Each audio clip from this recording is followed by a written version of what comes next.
দেশীয় ঐতিহ্যবাহী পিঠার সাথে নতুন প্রজন্মকে পরিচয় করিয়ে দিতে লক্ষ্মীপুর জেলা প্রশাসনের উদ্যোগে ৩ দিনব্যাপী পিঠা উৎসবের আয়োজন করা হয়।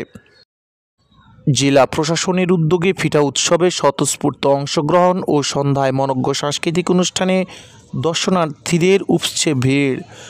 বিভিন্ন স্টল ঘুরে মনোহারী বাহারি ডিজাইনের নকশি পিঠার সভা চোখে পড়ে। এক এক স্টলে এক এক ধরনের পিঠা, স্বাদে গন্ধে অতুলনীয় পিঠার মধ্যে ময়দা পাকন, পাঁচ পিঠা, ফুল পিঠা, আন্তাসা, মালপোয়া, রুটিকুচি, পাতা পিঠা, রস জিলাপি, ফুল পাকন, সুজির সন্দেশ, নকশি পিঠা, ভাজা ফুলি, সবজি পাকন, রোল পান্তুয়া, সালতা ফুল, বাঁফা পান্তুয়া, নারকেল সন্দেশ, ঝুনঝুনি, নকশি পিঠা, দুধ পাকন, জামাই পিঠা, লিচু পিঠা, ক্ষীর পাকন, কফির পাকোয়া সহ প্রায় ১০০-র বেশি আইটেম নিয়ে খুবই সুন্দর লোভনীয় করে পিঠার স্টল সাজিয়েছেন রমণীরা। কালেক্টর প্রাঙ্গণে আয়োজিত পিঠা উৎসবে উপজেলা শিক্ষা অফিস, রায়পুর, রামগঞ্জ, কমলনগর, রামগতি ও সদরসহ Holy Girls School and College, নারী উন্নয়নমূলক বিভিন্ন সংগঠন ও আত্ম উন্নয়নমূলক হস্তশিল্প, হ্যান্ডিক্রাফটস, মহিলা অধিদপ্তর সহ মোট ২০টি স্টল দেওয়া হয়েছে। আমাদের স্টলে ৬২টা পিঠা স্টক করেছি আমরা। গত দিন আমাদের ছিল ৪০টা আইটেম এবং প্রথম দিন ছিল আমাদের ৩৪টা আইটেম। এবং আপনারা জেনে খুশি হবেন যে আজকে আমরা যে ৬২ আইটেমের পিঠা এনেছি এগুলো কিন্তু আমরা পুনরাবৃত্তি করিনি। অর্থাৎ প্রথম দিন দ্বিতীয় দিন যে পিঠাগুলো ছিল আজকে কিন্তু এগুলো কোনোটাই পুনরাবৃত্তি হয়নি।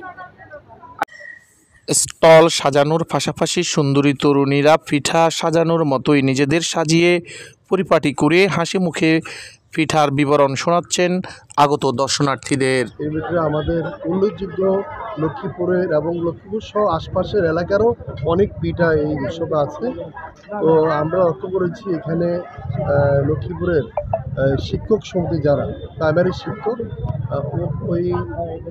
ওই স্টলে অসংখ্য পিঠা রয়েছে এবং লক্ষ্মীপুর মহিলা সংস্থা যে এখানেও অনেকগুলো পিঠা আমরা লক্ষ্য করেছি।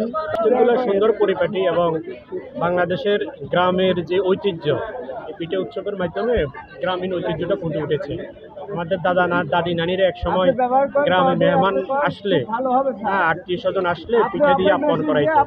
সে জায়গায় অনেক আইটেমের পিঠা থাকতো যেগুলোর আমরা নাম জানতাম না। এবং আমাদের যে নতুন প্রজন্ম এগুলো অনেকেই আছেন যারা পিঠার নামও জানেন না। তো এই পিঠা উৎসবের মাধ্যমে আমাদের নতুন প্রজন্ম পিঠার সাথে পরিচিত হতে পেরেছে এবং পিঠা খেয়ে কোন পিঠার কি স্বাদ সেটাও উপভোগ করার সুযোগ পেয়েছে।